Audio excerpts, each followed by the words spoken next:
BBC News at 1 with Sophie Raworth.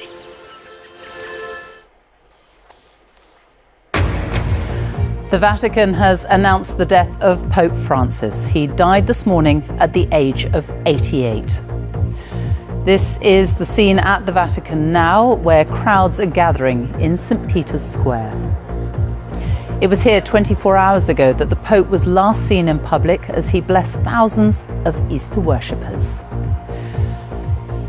King Charles, who met Pope Francis just 2 weeks ago, said he had profoundly touched the lives of so many.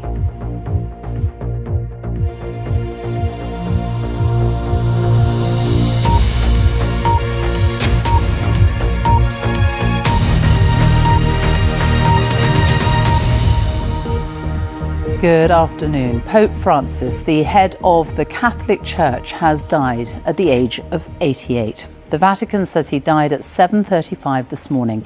In a statement, it said the Pope's entire life was dedicated to the service of the Lord and his Church, and that he taught people to live the values of the gospel with fidelity, courage, and universal love, especially towards the poorest and most marginalised.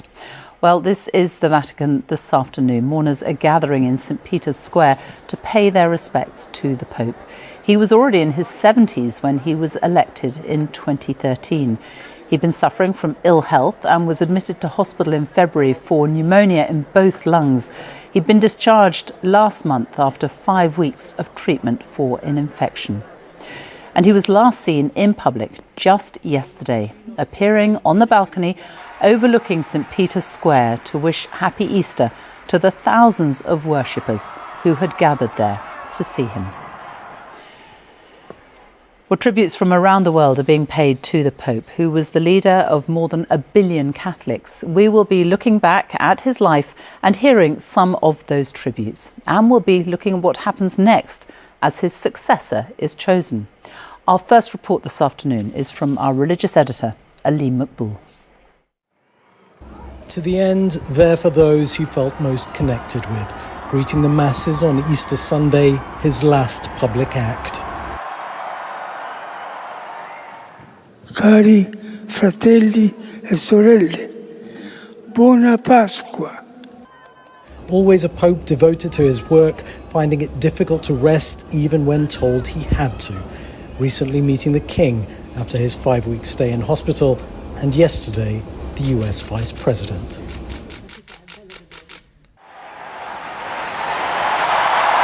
His surprise election in 2013 would mark a more radical break with the past than many expected. Jorge Bergoglio did have Italian roots, but was born in Argentina. While studying for priesthood, he worked briefly as a nightclub bouncer. While many fellow Jesuits were jailed and tortured during Argentina's military dictatorship, he rose to become Archbishop of Buenos Aires, some accusing him of forging too close a relationship with the regime. As Pope, he greeted his flock having taken the name of a saint who championed the cause of the poor. Francis signalled that his pontificate would be rooted not in Rome, but in the lives of believers around the world, and especially those on the economic margins. His style was informal, even when conducting ceremonies, and his first act as Pope was to pay his own hotel bill. In his early gestures, like washing the feet of the elderly and prisoners, he showed desire for his priests to be closer to the disadvantaged. He spoke out for the protection of migrants and refugees, laying a wreath on the waters where so many died on their perilous journeys. He travelled widely, drawing energy from the crowds. In Brazil, 3 million gathered on Copacabana Beach. And in the Philippines, he broke records for the world's largest mass, as 6 million turned out to join him. He linked economic inequality to the environment. In a video launching a papal encyclical, he said climate change amounted to rich countries inflicting damage on poor ones. The Pope of the Holy See! In 2015, he became the first pope to address the US Congress. I am most grateful for your invitation telling the world's richest nation to take care of Mother Earth. God bless America. He apologised for the scandal of sexual abuse of children by priests. His words here spoken by a translator. God weeps for the sexual abuse of children. On a visit to Ireland, the first by a pope in almost 40 years, he apologised to victims at almost every event, but scandals continued to emerge. His papacy marked something of a change of tone on the subject of homosexuality, early on remarking, "Who am I to judge?" when talking about a gay bishop. But some progressives argue that in practical terms, the Vatican's stance and the Church's teachings have changed little. Even so, conservative Catholics viewed him with suspicion. But in some ways, he was as traditional as Pope John Paul II, whom he made a saint. And he had very conservative views on abortion, contraception, surrogacy, and gender reassignment. His style of papacy, though, couldn't have been more different to his immediate predecessor, Benedict XVI, whose funeral he presided over. Through the scores of cardinals from the developing world he appointed, he changed the complexion of the church hierarchy, consolidating a shift in the centre of gravity of Catholicism away from Europe, where it was in decline, toward Latin America, Asia and Sub-Saharan Africa. In recent years, Pope Francis was beset by health issues, most noticeably affecting his mobility, but he found it hard to pare down his busy schedule. Buona domenica a tutti.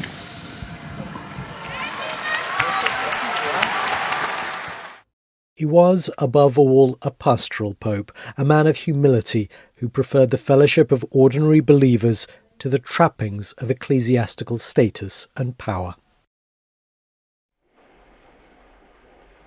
Alim Maqbool there. Well, let's go to the Vatican now. Rupert Wingfield-Hayes is there for us, and tell us about the reaction there this afternoon.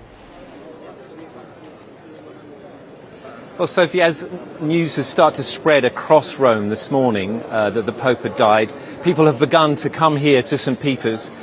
People are streaming in now as we speak. There's obviously shock at the news and sadness. Some young people we've spoken to talked about how much he cared about young people, that he was a progressive person who cared about the poor and the young. There's tremendous sadness, obviously, from the Catholic faithful. Perhaps not a huge surprise. The Pope was very, very sick last month, and he was close to death a couple of times, we understand, in hospital. We thought he was recovering. I was actually here in the square yesterday when the Pope came out to do the Easter blessing on the balcony of St. Peter's behind me, and then drove around the square in his Pope-mobile. People were very excited to see him. We spoke to people yesterday who said, "We've been praying for him. This is a sign that he's getting better. We're so happy to see him." But he also looked extremely tired and very, very frail. You could see when he spoke yesterday, his voice was extremely thin. He was struggling to get the words out. And his doctors had advised him to take more rest. But Pope Francis, during the whole of his papacy, was absolutely committed to spending all of his time, or as much of his time as he could, with the faithful, with his flock, if you like. And I think it's very clear he wanted to be here yesterday, despite the fact it clearly took a heavy toll on him. And, you know, we've now got this news today that he passed away early this morning. Rupert Wingfield-Hayes with the latest there from the Vatican. Thank you. Well, the Catholic community around the world is paying tribute to Pope Francis. The bells of Paris's Notre Dame Cathedral rang out 88 times for Pope Francis, and a service of remembrance has been held as people gathered to attend Easter Mass. When the cathedral reopened in December, Pope Francis said the rebirth of Notre Dame was a sign of renewal for the church in France. And these are the pictures inside Buenos Aires Metropolitan Cathedral, the city of Pope Francis's birth. Before becoming pontiff, he was the Archbishop of Buenos Aires for 15 years. His countrymen have praised him for the humility and simplicity with which he approached the role. King Charles and Queen Camilla were among the last to meet the Pope in person. Their state visit to the Vatican had been cancelled this month because of the Pope's ill health, but he was well enough to hold a private meeting with them. They are among many who have been paying their own tributes to the Pope since his death was announced this morning, as Joe Inwood now reports. In St Peter's Square, in the shadow of the balcony, where just 24 hours before he had made what would turn out to be his last appearance, the news of the death of Pope Francis quickly spread. Even for those who had seen him speak, looking so frail, the news was no less shocking. I was sort of really shocked because I was here yesterday at Mass and I saw the Pope and he looked just so fragile, you know. I was just on the phone to my mother and she said you guys were so lucky to receive that last blessing for him. But also it was so difficult to see him in that state because he was always such a smiling Pope, such a happy Pope. I find it very significant that the Pope has died during Easter or the Easter weekend. I'm from Argentina, the Pope is Argentinian, so, you know, it has quite a bit of significance for us. In Jerusalem's old city, they marked his passing. In the Philippines, home to millions of Catholics, special mass was said for their spiritual leader. Prayers were said in Nigeria.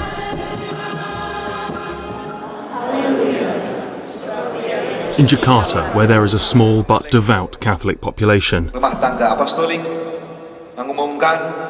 While in the Eastern Democratic Republic of Congo, a land in the grip of violent uprising, people paused to pay their respects. Pope Francis was a leader who reached beyond the world's 1.2 billion Catholics. His death was quickly marked worldwide.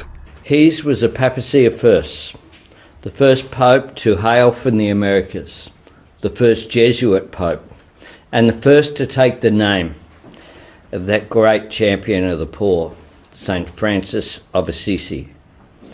Pope Francis' compassion embraced all humanity, and today he will be mourned by Catholics and non-Catholics alike.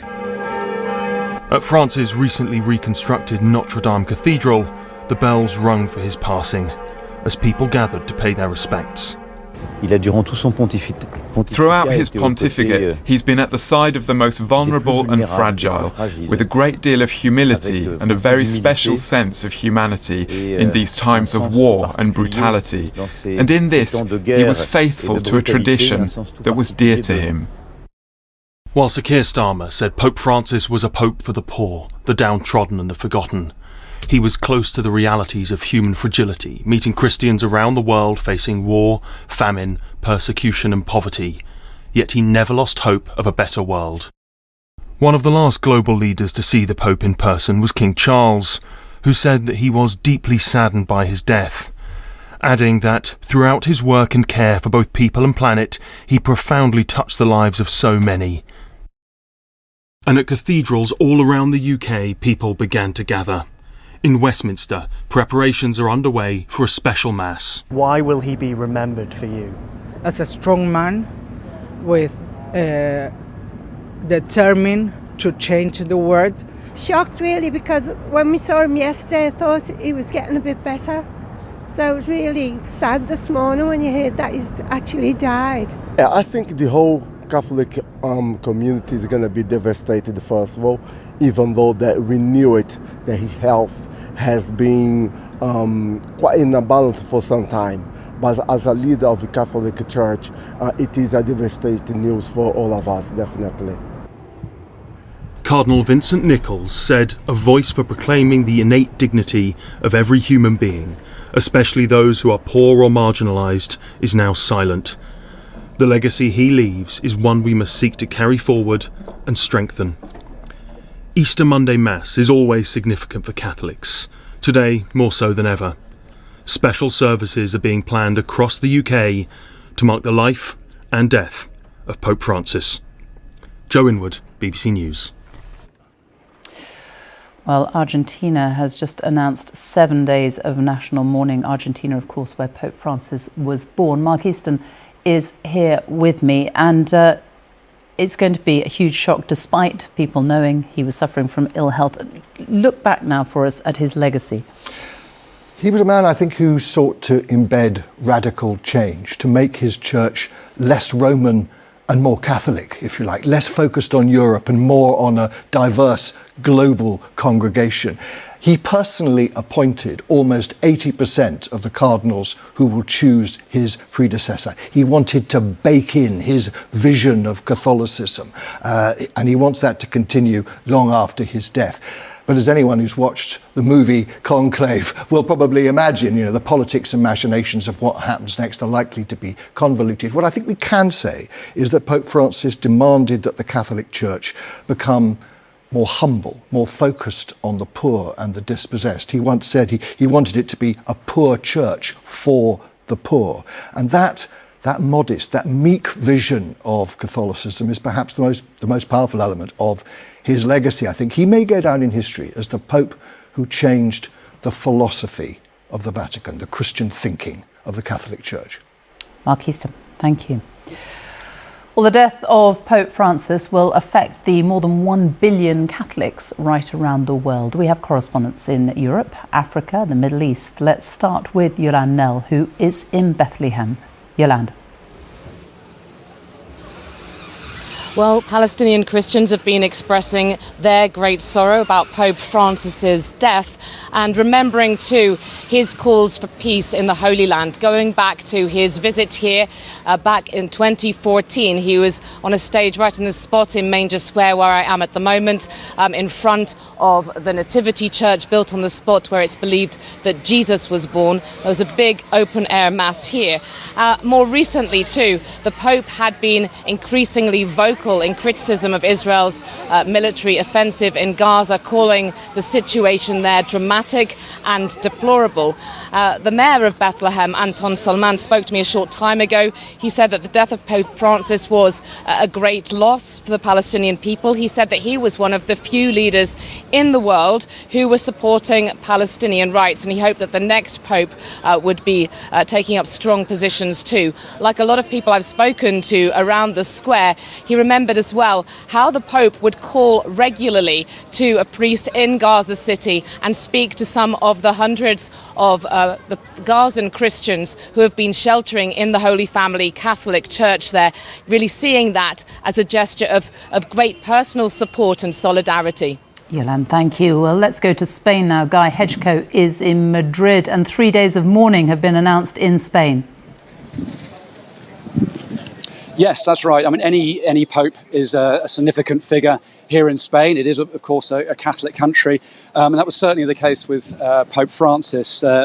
Madrid and Spain as a whole have declared 3 days of mourning. And earlier this morning, the Almudena Cathedral right behind me, its bells rang 88 times this morning, each time to mark a year in the life of Pope Francis. So there has been a real outpouring of gestures and tributes to the Pope. I mean, other cathedrals that have been making similar gestures today as well around the country. And in the political sphere, politicians of pretty much every stripe have been coming out and speaking about the Pope, paying tribute to him. The Prime Minister, Pedro Sanchez, who's a socialist, talked about his commitment to social justice and the most vulnerable. Other politicians talked about his commitment to migrants and also his worries about climate change. Guy Hedgecoe, thank you. Mayeni Jones is in Johannesburg, and Africa has seen a large growth in Catholicism. The reaction there today? Absolutely, and this is reflected in the fact that heads of state from across the continent have already started sending tributes to Pope Francis. The African Union says his voice carried moral clarity at a time when the world is becoming increasingly fractured. Pope Francis on the continent was seen as somebody who was deeply interested and advocating for some of the world's forgotten conflicts. Even just yesterday during his Easter message, he called for peace in Sudan, South Sudan, and the Democratic Democratic Republic of Congo.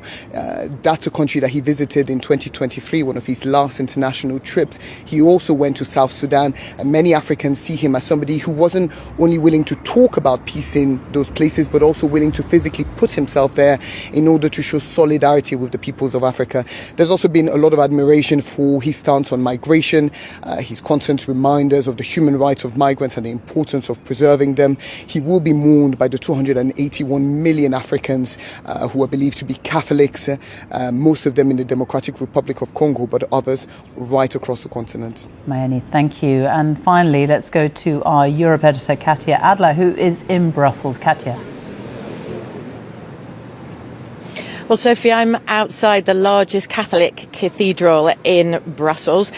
Although church attendance across Europe has been dwindling over the years, Western Europe is still really marked by strong Catholic tradition. If we look to France tonight, the famous Eiffel Tower, known for its twinkling lights at night, will be in darkness as a sign of respect and mourning for Pope Francis. Emmanuel Macron, the President of France, was one of the first to express his condolences today. We've heard from Friedrich Merz, the Chancellor of Germany, Europe's largest country. He said Pope Francis was a man of humility, on the side of those marginalised and also seeking for peace and justice. He was not a pope without his controversies. He was criticised for not chasing perpetrators of sexual abuse enough inside the Catholic Church, for example, but widely he was seen as a man of peace, and he used his last speech as pontiff during the Easter ceremonies this weekend, in fact, to call for a long and lasting peace in Ukraine. Katya Adler, Mayeni Jones, Guy Hedgecoe and Yolande Nell, thank you all. Well, the following days will see a formal process for Catholics around the world to say farewell to the Pope before cardinals arrive in the Vatican to decide on his successor. But Pope Francis had already chosen to change some of those traditions, as Mark Easton now reports. The Pope's office and apartments have been sealed. The papal fisherman's ring has been removed from Pope Francis's finger and smashed with a hammer. His body, dressed in red robes, will lie in state for 3 days at St. Peter's Basilica. Ritual dictates almost every detail of a pope's death. But Pope Francis was a man with his own ideas. He is elected not to be buried in the Vatican like most of his predecessors, but in the Basilica of St. Mary Major, where he often chose to pray.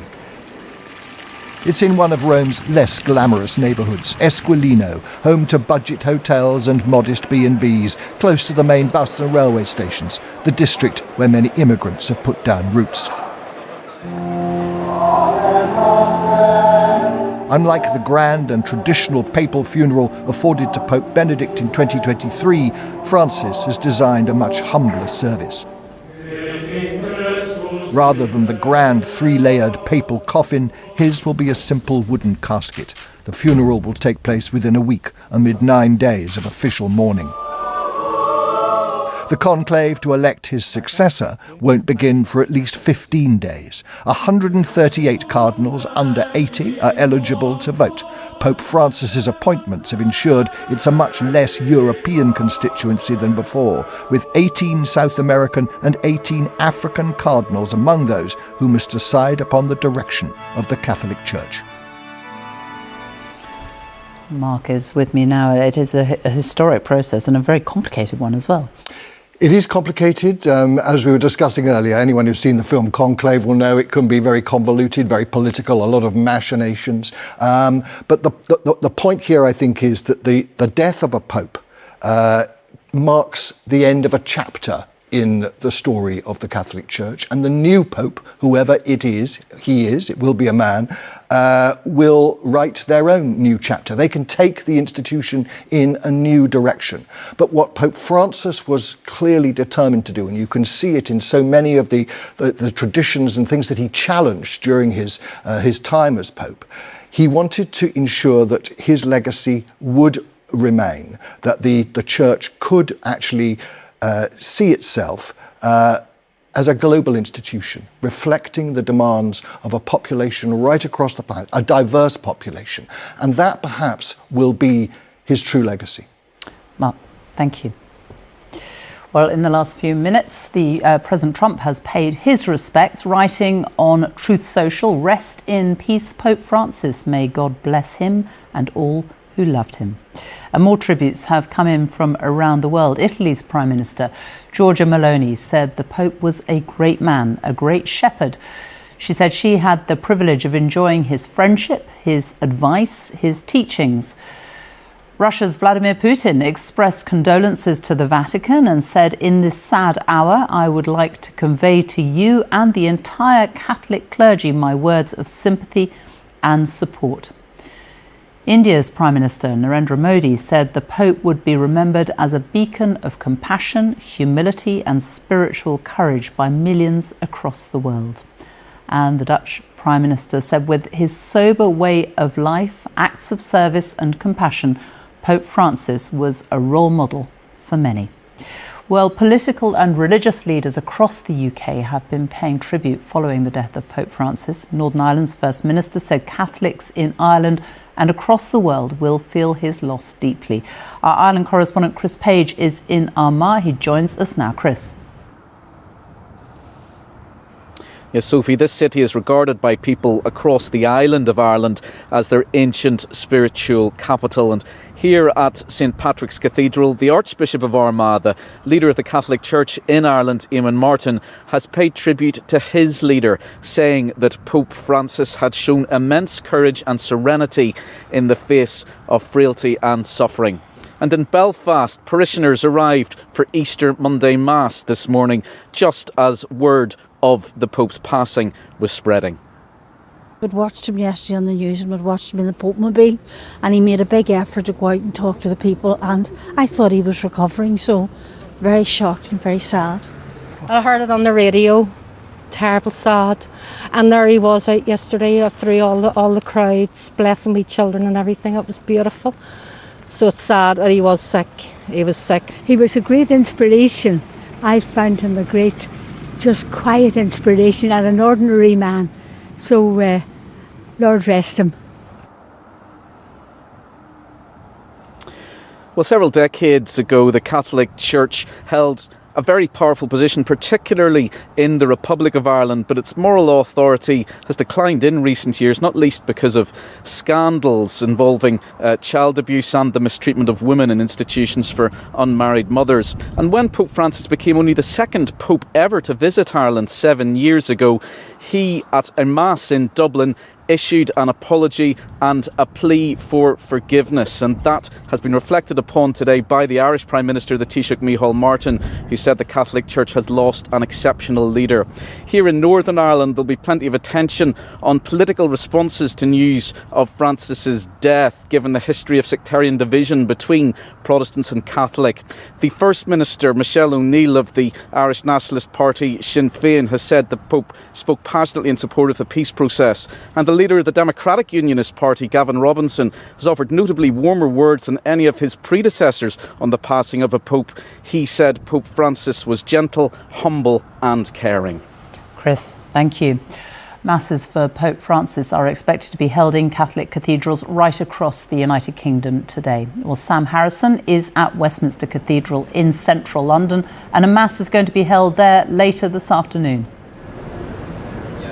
That's right, Sophie. Westminster Cathedral is the largest Catholic church in England and Wales, representing a religion which it represents millions of people, and a steady flow of people have been making their way through the doors behind me as this morning has gone on. There have been several services taking place here. Worth noting that those services were always part of the Easter schedule. They have, of course, got much busier since the news broke of Pope Francis's death. It's been a busy morning here. People have been gathering from across the world. This afternoon, the schedule is set to get busier as well. At 5:30, something called a Requiem Mass will take place here.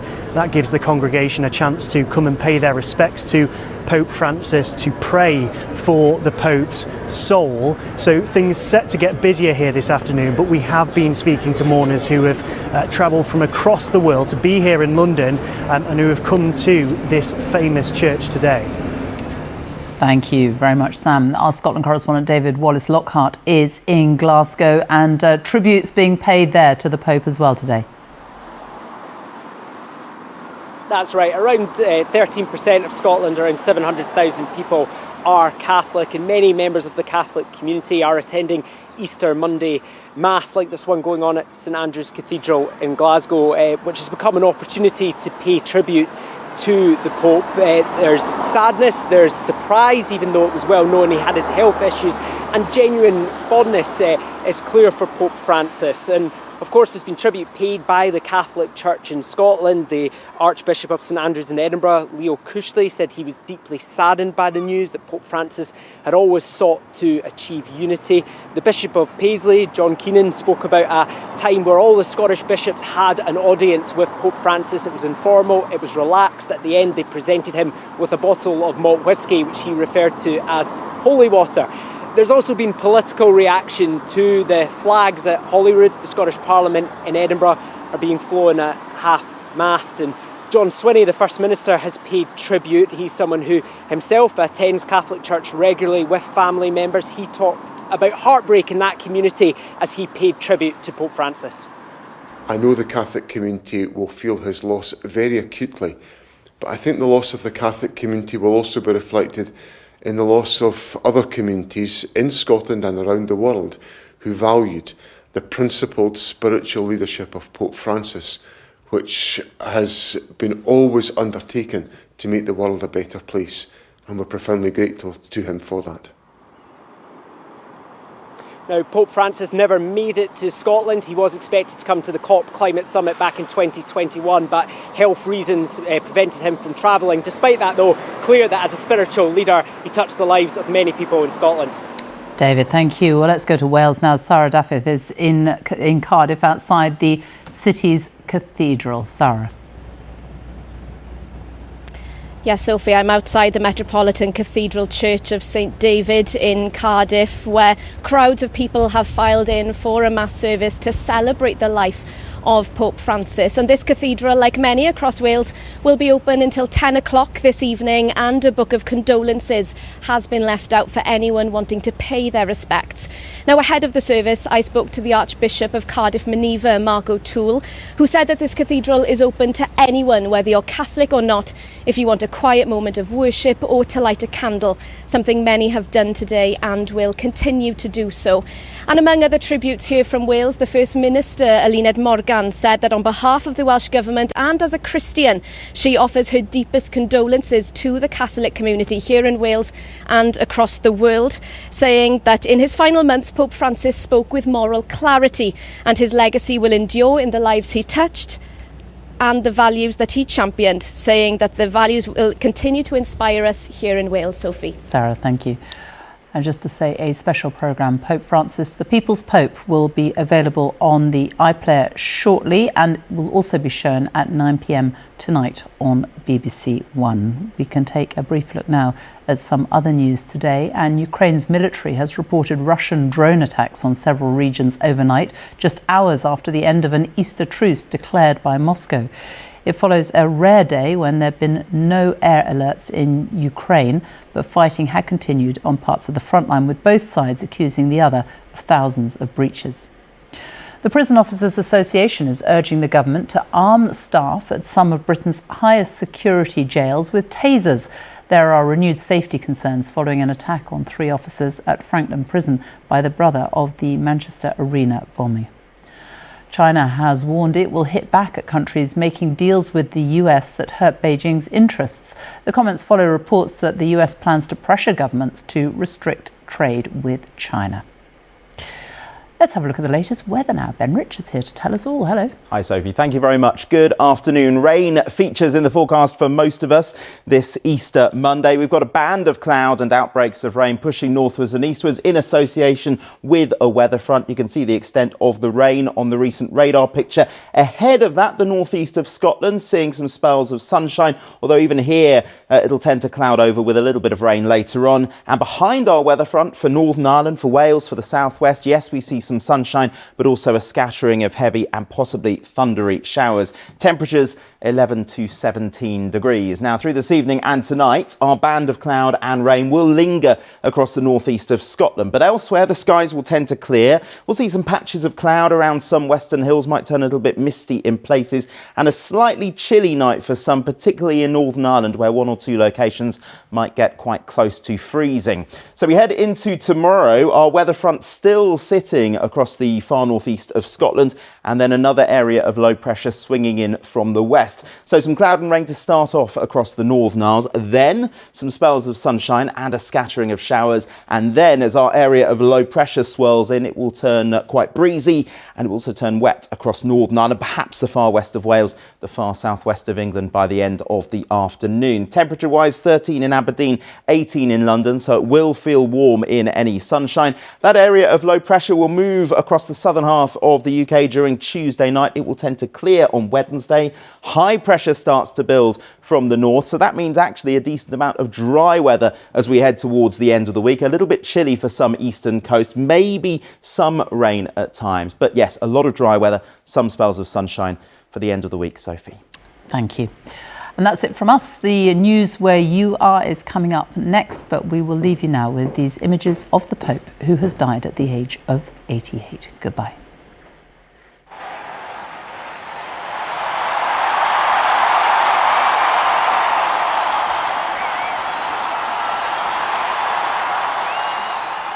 Fratelli e sorelle, buonasera.